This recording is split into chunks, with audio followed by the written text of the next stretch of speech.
How's it going, Colby? Thank you so much for joining me. To put somebody like yourself to words is actually tough, but I'll touch on the human that I understand you in your experience. And there was diagnosis and psychoses and a little bit of, we'll call it hyperactivity and learning disabilities that you've worked through and were diagnosed with at an early age. I understand that you've had some breakdowns, some breakthroughs, and really what's beautiful about you is that healing and those journeys that you help people go on and take. I can't express my gratitude. You've been able to actually help me have some awareness about a few things in a very short period of time. So I thank you for that as well, too. But before we get in, thank you for joining me here on Intrinsic Mindset. Sure. Yeah, I love it. Starting, I definitely want to learn a little bit more about your background. But there was a line that's posed in some of the communication we've had about how to hear your soul. And I'd love to start in that arena and what that means to you. Is it an inner voice? Is it a larger perspective? But if you could share a little bit about how to hear your soul specifically, or is it just anybody or in general? So just to let your listeners know, because I work as a spiritual healer, assisting people to be in communion with their inner being. And I use inner being, soul, divine self to mean the same things. So what I find is that a lot of people, including myself, are focused on changing their circumstance, better job, more money, partner, better health, as opposed to learning to be beyond circumstance. And that's my interest, self-mastery. In order to be beyond circumstance, you have to be in communion with the larger part of yourself, your soul. I'll use that term. So the importance of connecting with your soul is I meet a lot of people who want to know what their purpose is, why they're here. And even though they may have accomplished some, they have a sense of dissatisfaction that rules them. And then I have others who haven't accomplished. They look back on their lives and they feel like they didn't accomplish what they set out to be. And why is that? Your soul is always trying to commune with you and lead you to your evolution. But most of us are fighting that. And as we talked about before, getting on the call, usually the truth will set you free, but first it'll piss you off. So I'm in the habit of, with clients, helping them to determine what their soul is trying to tell them. So for instance, this week I met with a young lady whose partner 10 years ago, and since then, actually committed suicide. Oh my gosh. Since then, has been trying to get into a relationship and has been unable to. And she wonders why she has such a desire for a relationship, yet it's not available to her. And it's because her soul is saying, hey, you're not going to get validation from a relationship. I will keep that from you. If you get that relationship, you will not learn to validate yourself.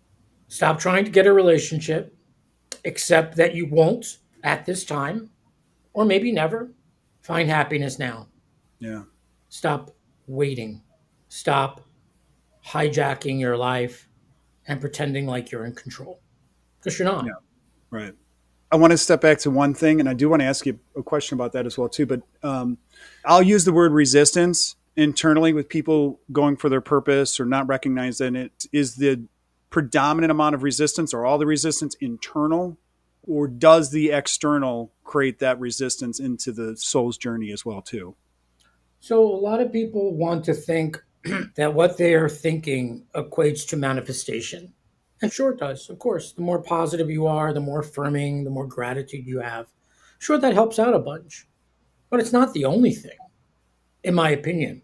When I talk to my beings, they're like, look, Colby, it's way too complex to determine what's going to change somebody.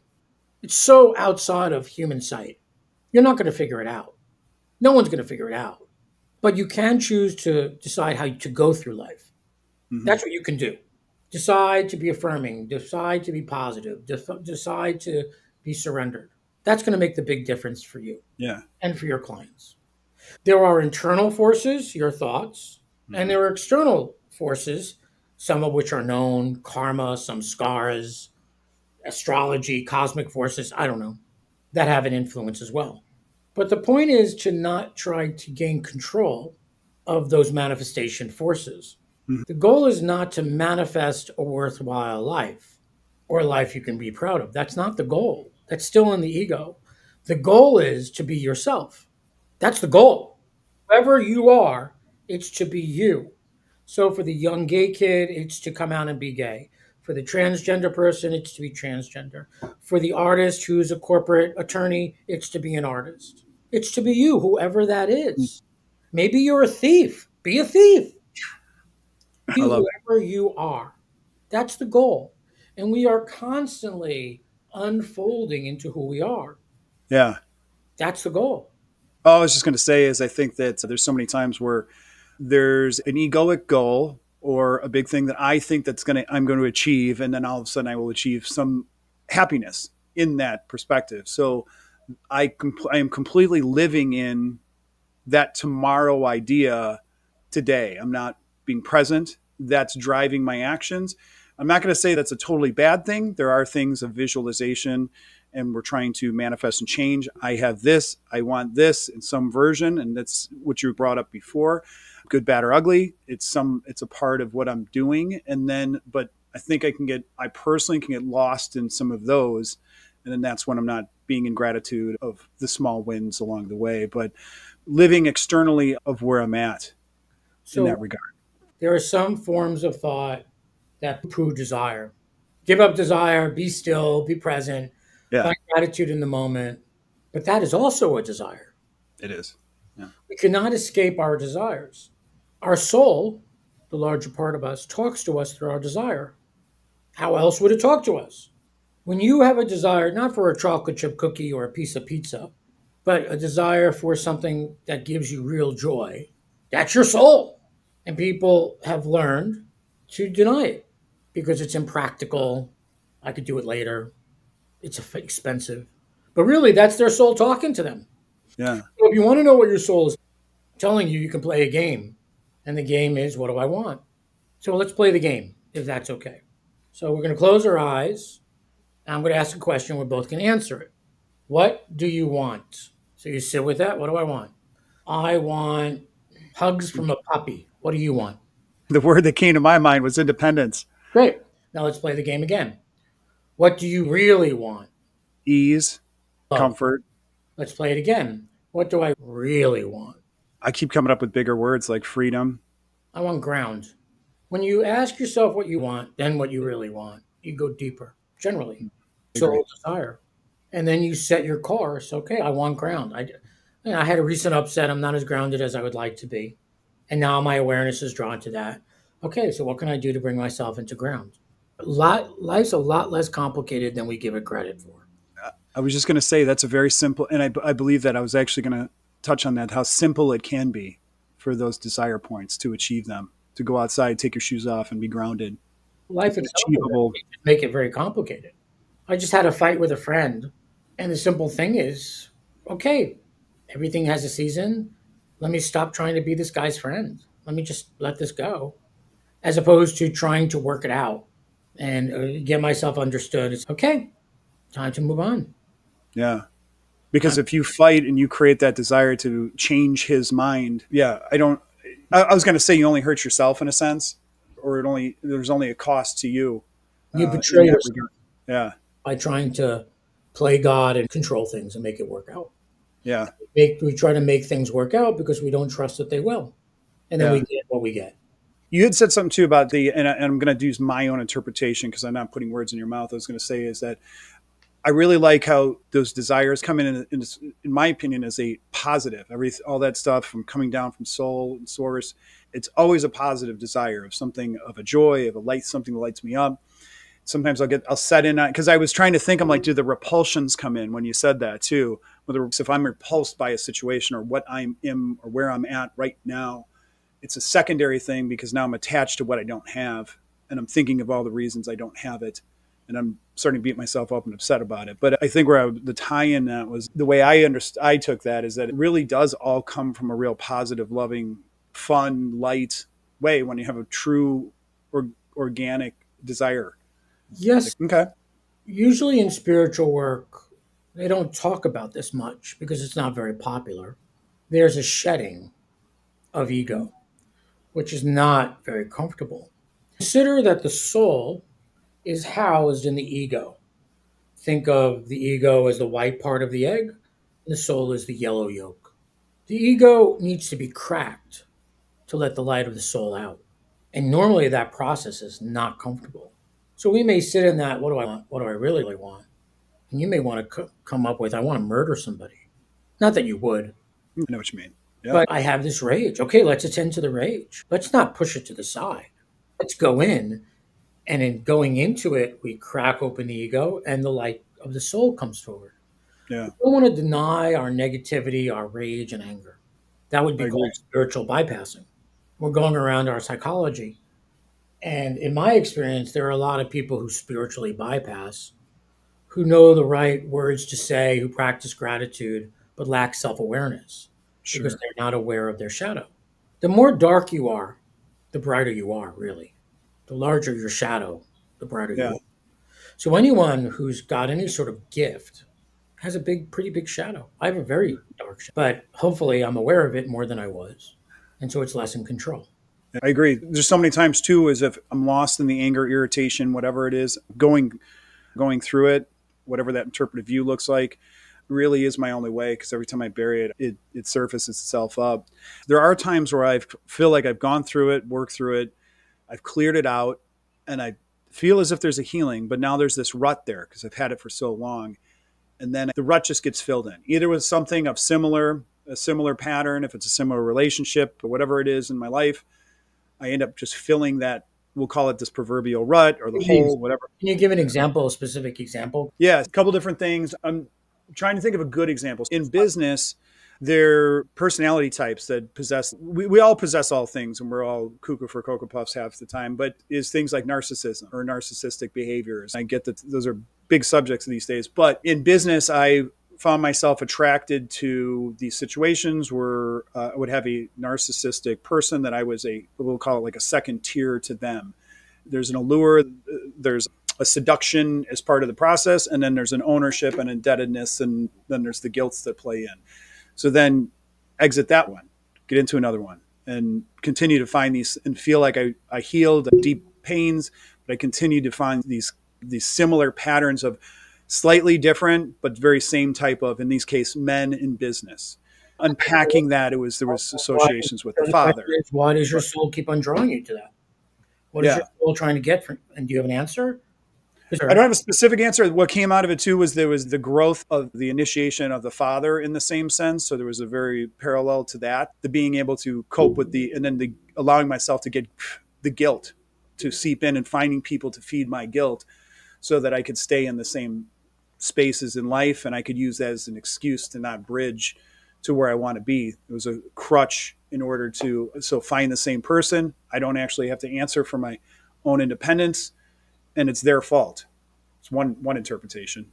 So what are you asking me? Why does it keep happening? I think it's not just that specific going on, because that one I'm comfortable with. I believe I've ended that cycle to some degree. I think it's really refilling the rut. I guess what it is what I'm asking is, when you do the shadow work, you carve out that or you expel it, however version of that is. What are we filling with it? Is an intentional filling of positivity before we get into the shadow work, that I have something to fill in that space? Or am I imagining maybe there is no space? So these patterns come up in our lives. So if you're going after relationships that are dysfunctional, you've been drawn to that, and you realize, okay, my pattern is about mourning my father, the father that I didn't have. Okay, now I've stopped going for people to father me, but now I feel a sense of space, not even a sense of spaciousness. I feel a rut, meaning an empty place. Empty and spacious are two different things. Mm-hmm. Empty means something should be there that's not. Spaciousness has a sense of freedom. Notice you're getting aggravated as I speak. You feel that? Yeah, absolutely. Yeah, for sure. You want to kill me. Yeah. That's resistance. So if I were working with you right now, I would have you go into the anger. And right now, I'm not going fast enough for you, and I'm not enough for you. You want to kill me. You're putting your stuff about yourself or your father onto me. And so what I would do in this case is go in there with you. Mm-hmm. You don't like me very much right now. It has nothing to do with me. So just to acknowledge, that's how I would work with you in the moment. Yeah. No, it's fascinating. The reason that the lack is there, you feel lack, is you still hunger for the connection, even though it was dysfunctional with the boss who was acting like your dad.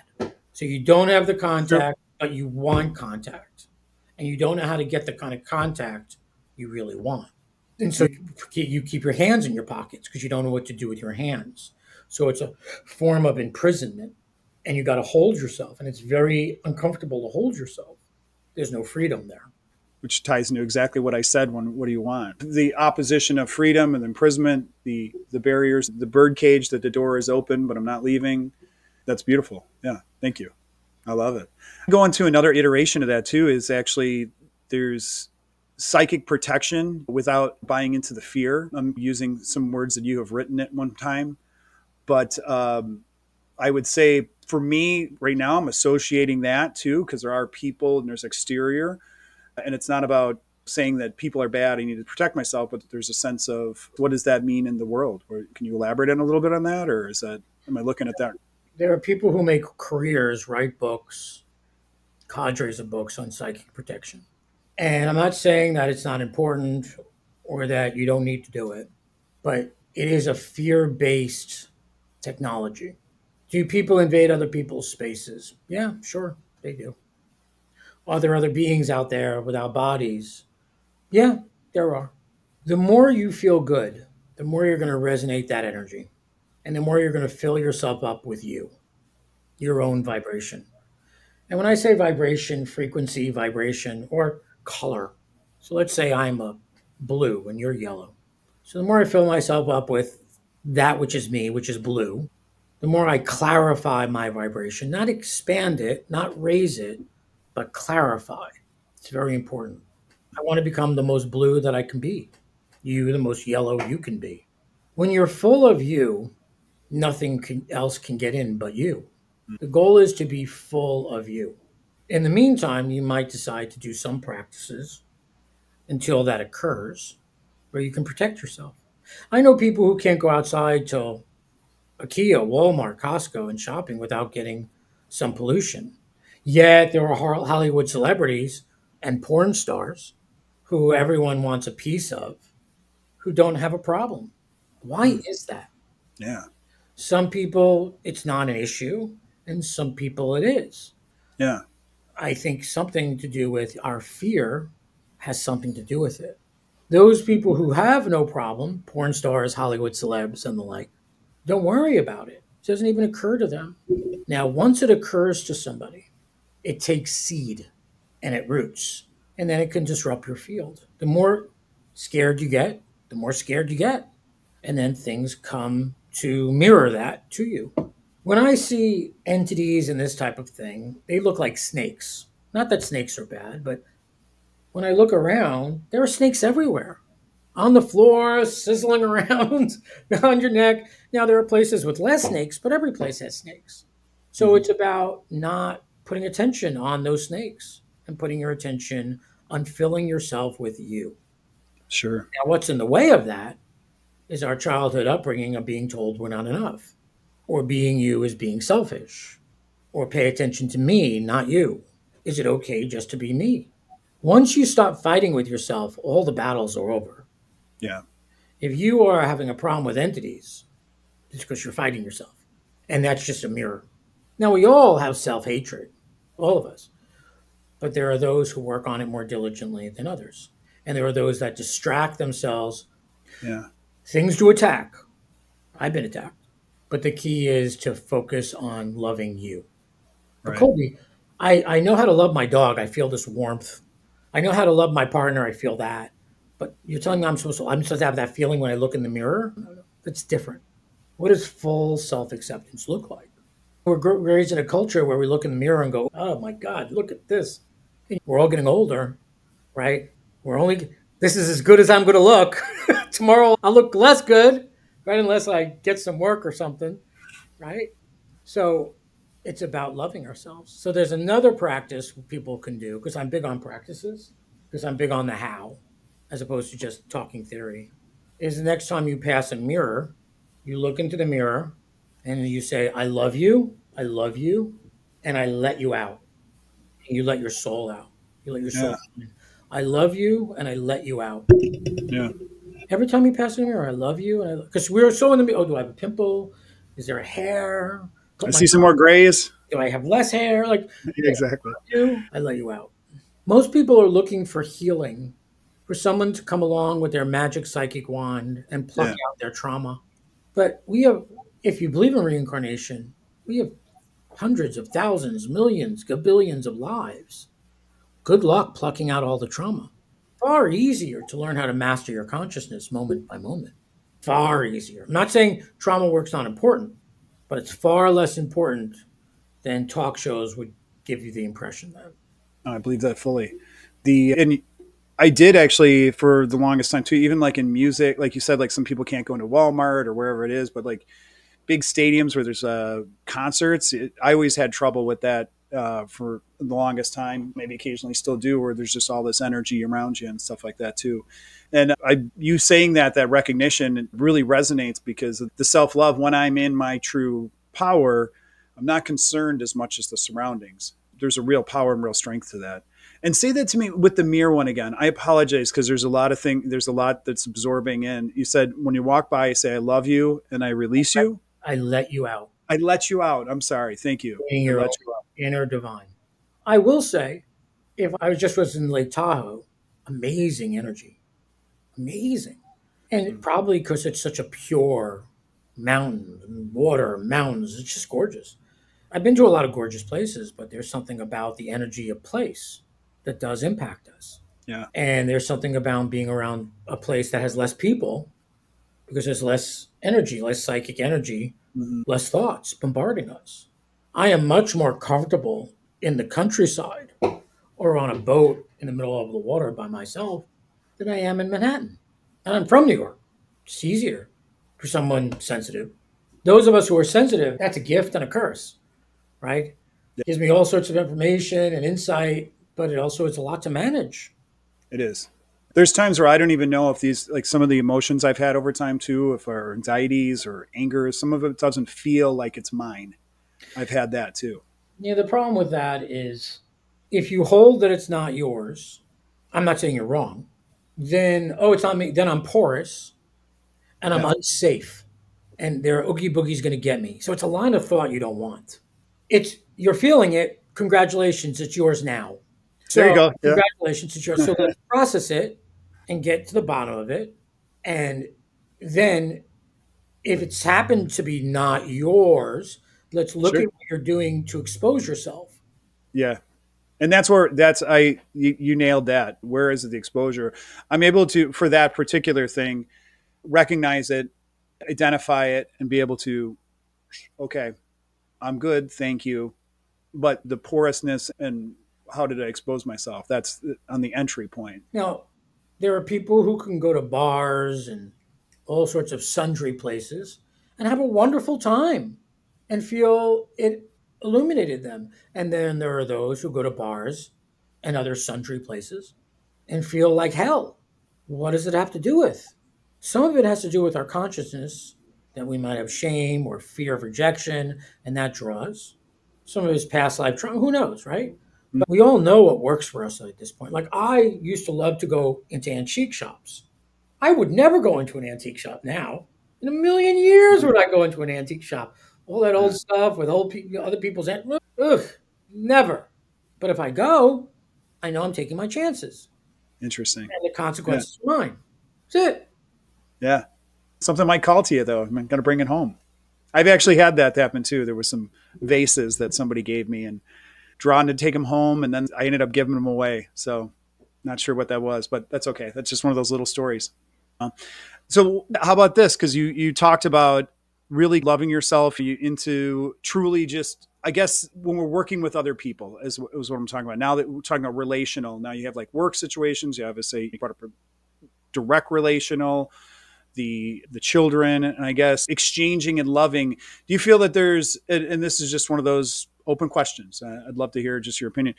Is there, for the listeners too, is there just this abundance of love and there's no lack of it, or can you give it away? Are there levels in this human being that when you're sharing and exchanging? And we talked about having people being in arguments or fights or disillusionments. Is there a tank to it is what I'm asking, or is it just this boundless energy, that an ocean of love that's always there and accessible for everybody. So let me answer your question by not answering your question. Beautiful. A lot of people wonder, I hear this, Colby, what's the purpose? Colby, is there a God? Colby, what is the nature of reality? All fine questions. What people are not asking is, what is this? What is it that I am? What is the nature of being a human being? What is that? We don't ask that question. What is it that we are as humans? What is it? What are we? What am I? Not what is the nature of reality. It's a little far off and a little concepty. What is the nature of God? Again, concepty. What is this that I am? That's the question. And when people have done any sort of work in this regard, who've awakened, they don't become exuberant. They don't have giant smiles on their face and they're popping around, jumping on things, and you can have the life you want, as the self development industry would give the impression. Sure. But awakened people have three qualities in common: stillness, quiet, and love. The more still, quiet, and loving someone is, the more awakened they are. When you awaken, and it's not ascension, it's descension, because you're descending down into yourself, you become more still, quiet, and loving.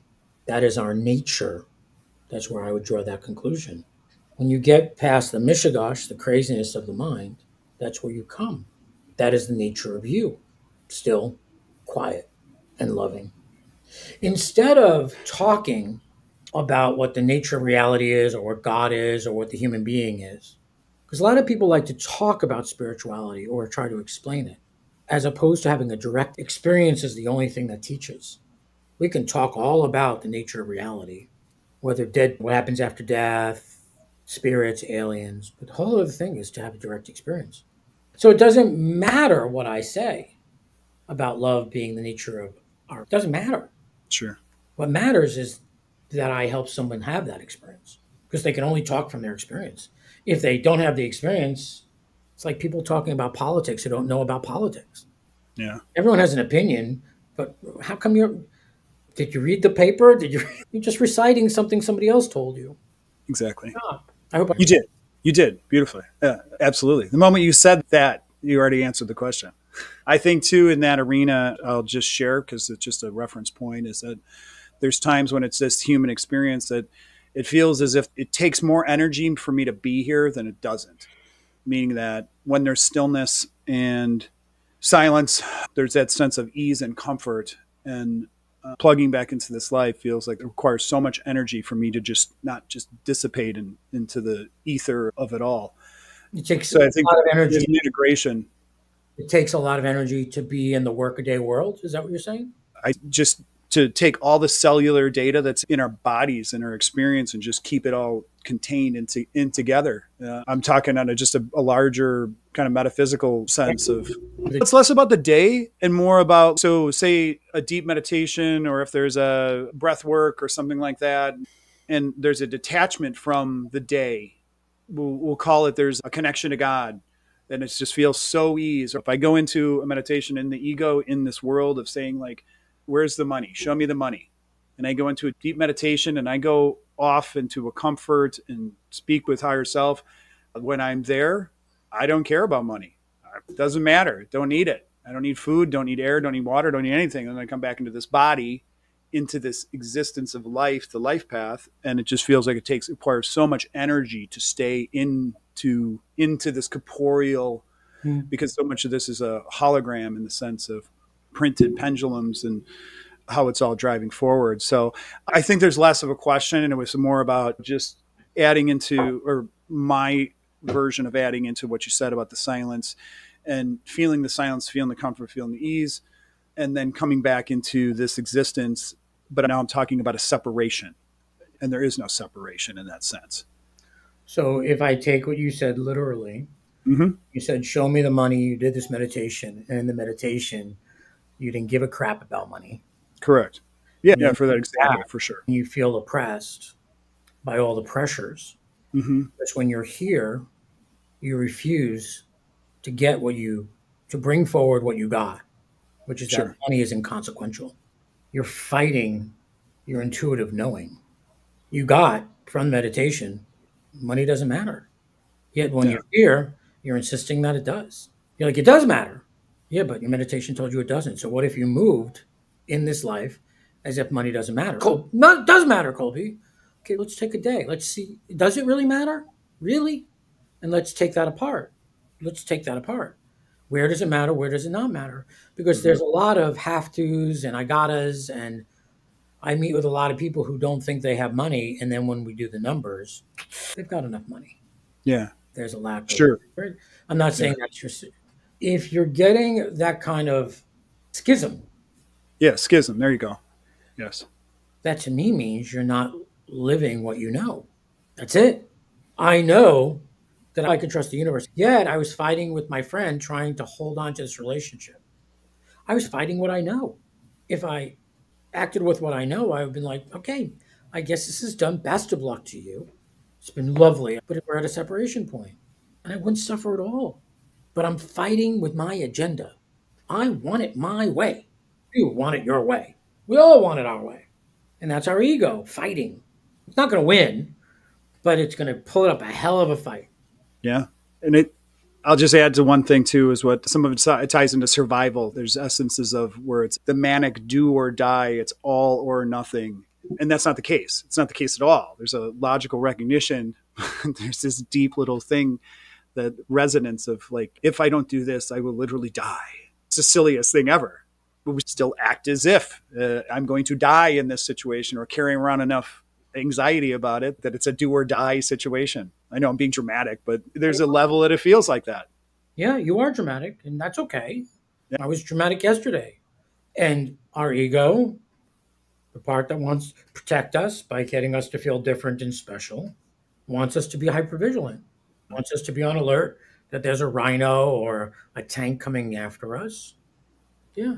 And then there's epigenetic trauma, like depending on your family, what they went through, what my family went. Okay. So when you recognize, as soon as I recognize, and it took me about an hour to get that I'm holding on to this friendship that seems to have done its course and I'm fighting.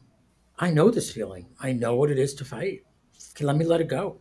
But if I don't catch myself fighting, it's as if I don't have a choice. This is just the way it is. There you go. I have to Okay. catch that I am struggling and fighting, and I have to be aware that I am in my ego right now. I am forcing, I want to keep this friendship. I've worked hard on it. I've known this guy for years. Okay, great. I'm going to get myself understood. Blah, blah, blah. Wow. Yeah. Saying Those we deep fears. I'm not saying we shouldn't try to keep our friends, but when something feels like it's a struggle and I'm trying to push my way, that's different. The deep fears set in when it feels like it doesn't have a choice. That's how I Yeah. took it. And there's a real power to that. When you feel like for some reason there's no choice, knowing that, and then having self-aware, having mindfulness, and stopping taking the inner mind voice, as I call it, but realizing there's always a choice. There's always a, not to oversimplify it to insult anybody, but there is a simplistic next step that can be taken into that. And I will say too, you use the friend example, but there's people that do struggle with that with family relationships too. Just because they're a direct family member, brother, sister, parent, whatever it is in this somebody's life, they have those experiences. And in some cases, people feel like this does not have to carry just because you're family. I'm not saying that everybody, but I'm saying that is a real thing too. So, Or if you're going to choose to be in contact with this person, let's say is a family member, and you don't want to cut it off, you just have to accept that's who they are. yeah, They don't call me, I call them. All right, stop complaining about it. You know who they are. They're someone who doesn't call. Okay, yeah. accept that. Stop fighting. Oh, yeah. And then, okay, if I may, just adjust the expectations. Is it in that sense? Are you adjusting expectations, or there's an acceptance of, You're accepting what is true, and you're stop trying to get your way. They never call me. I always have to call them. They call other people. They don't call me. All right, that's the nature of the relationship. I yeah, can't talk to them about. Okay, can you accept it or can you not? I don't want to let go of my relative. Okay, then let's work on accepting, because what's unacceptable is your feelings about not being worthy. It has nothing to do with your sibling, your aunt, whatever it is. It's what they rise up in you when they don't call you, you feel unworthy. So let's talk about your worthiness. Let's get you to feel worthy outside of any relationship or inside of any relationship. I got one more question for you before we end our time here, which this is time is going really fast. So I know I'm loving this. Is the essence of there's a divinity even in our messiness and who we are. And I guess how to start acting as if or acting like into that divine beauty that we are. So you can have a little bit of thought process on, acting like it in a real tangible way of that divinity within us. So here's the challenge, in my opinion. Sure. Beautiful. I When feel like someone says, I want to act as if I'm God or I'm my godly self, they have expectations of what that is. Before I had my awakening, I thought it was about power and being able to move objects with my mind and being able to read psychically and being able to commune with dead people and power. I wouldn't have said it. I wouldn't have had the nerve to say it. I would have blanketed it with some other something or other. But I thought it was about power and importance and distinction. I was totally on an ego trip. And then I had my little breakdown, which stripped me down to the bare bones. Still happening, by the way. And to me, any sort of awakening person has stillness, quiet, and love. So if you want to act as if, it's the way to do it. Get quiet, many different practices for that. Increase your stillness, many ways of doing that. Increase your sense of love, many ways of doing that. There you go. That's how you do it. The nature, can you feel it? The energy's boom. That's yeah, it. And the more awakened you become, the more you could feel it. Now, there's as many forms of awakening as there are people. That's true, right? But all of them, stillness, quiet, love. And the more you recognize your ego when it's in play. The difference that people don't get about the awakened is, sure, I have a sense of stillness and quiet and love for the most part, and then I don't. And then I return. But it's not for me yet. I am always, people want it to be like a magic pill. You change, it resolves all physical, psychological, emotional stuff. That's not true. You're still you. You're just a little more awakened, or a lot more awakened, depending on where you're at. How you act as this is get quiet, open up the stillness within you. beautiful. Oh man. I actually don't want to stop talking, but I think we came to a good point here. And so if people want to get a hold of you or find more about you, what's the best ways to get in touch and seek you I out? have a bunch of free gifts, free meditations, free practices on my website, Colby Wilcom, ColbyWilk.com. I hope you put that in the show notes. And I'm on most of the social medias. Beautiful. Yeah, very simple. ColbyWilk.com. Awesome. So thank you so much. I appreciate it, Colby. Namaste.